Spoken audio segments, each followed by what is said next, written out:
నమస్కారం. తాపత్రయం ఈ వర్డ్ మనం ఎప్పుడు వింటూనే ఉంటాం. తాపత్రయ, తాపత్రయ వేరే భాషలో. అసలు ఈ తాపత్రయం అంటే తాపత్రయం, త్రయ అంటే మూడు అని అర్థం.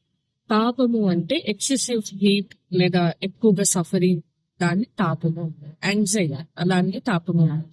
ఇవి మూడు రకాలుగా చెప్పబడుతుంది. ఆధ్యాత్మిక, ఆదిదైవిక, ఆదిదైవిక.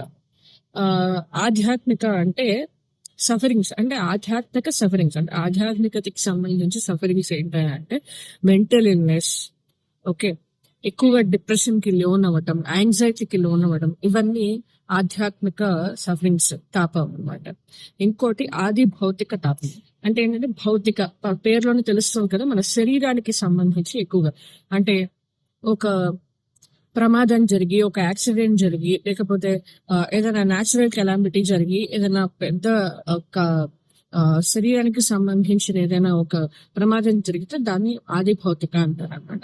ఇంకోటి ఆదిదైవిక అంటే ఈ కాస్మిక్ వరల్డ్, ఈ ప్రపంచాన్ని దాటి కాస్మిక్ వరల్డ్ లో మనం అనుభవించే ఆ యాతనల్ని ఆదిదైవిక అంటారు. ఫర్ ఎగ్జాంపుల్, చనిపోయాక మన ఆత్మ పడే అక్షోభ, విడిచి వెళ్ళలేక ఆ 12 రోజులు పడే యాతన, నరకంలో పడే యాతన, ఇవన్నీ కూడా ఆదిదైవిక యాతనలోకి వస్తాయి. సో ఇది తాపత్రయం అని. అందుకే మనకి సుబ్రహ్మణ్య స్వామి కీర్తన రాసేటప్పుడు శ్రీ గురు గుహతారయాసు కీర్తన రాసేటప్పుడు తాపత్రయహర కుమార అని రాస్తారు.